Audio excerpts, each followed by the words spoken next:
akawa ni maarufu sana. Huyu Zakayo alikuwa ni tajiri, ana pesa, lakini pia alikuwa na cheo. Ni cheo cha manispaa, akiwa anatoza ushuru. Biblia inaniambia kwenye ile Luka 19 na ule mstari wa kwanza, Yesu akipita katika mkutano. Yesu anapita katika mkutano, lakini watu wanashangaa, huyu Yesu ni nani anamhubiri? Kila siku wanatembea wanamfuata, maana watu ni wengi sana. Lakini Zakayo akaamua moyoni mwake, mimi natamani kumwona Yesu ni mtu wa namna gani. Akaamua moyoni mwake.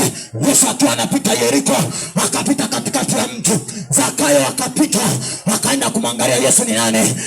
Akasema, mimi ni mfupi wa kimo, siwezi kumuona Yesu. Nawezaje kumuona Yesu? Akakimbia mbio, akatungulia mkutano, anaona watu wengi, akakimbia mbele. Alipoona akaona mti, akapanda juu yake, akasimama juu ya mti akimsubiri Yesu. Akipita katikati, hata mahali hapa tunakuhubiria, wenda ikawa unatamani Yesu akutembelee ndani ya maisha yako.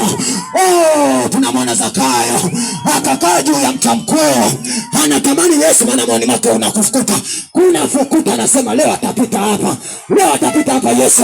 Wakati Yesu anapita katika ule mti pale chini, akaangalia chini, akamuona Zakayo, akasema, Zakayo, wewe shuka upesi, maana leo natamani kushinda nyumbani mwako. Tunamwona Zakayo akashuka, japokuwa ni mfupi, akashuka akitumia, akaenda kwa Yesu. Yesu akasema, wokovu wa Bwana uko nyumbani mwako. Yesu amekutembelea. Haleluya, haleluya, haleluya. Yesu Yesu akashuka kaenda kwa Yesu.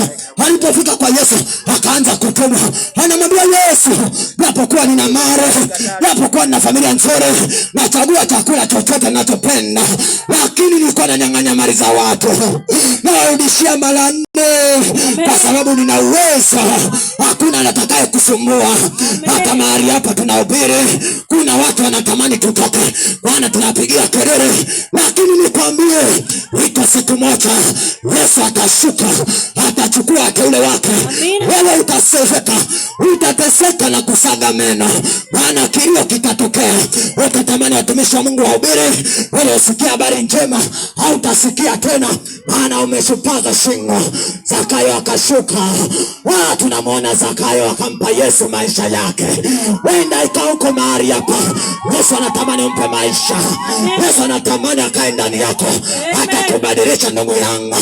Hapo ulikuwa ni mbaya sana, ukitembea mtaani anasema ni mchawi, ukienda mahali anasema ni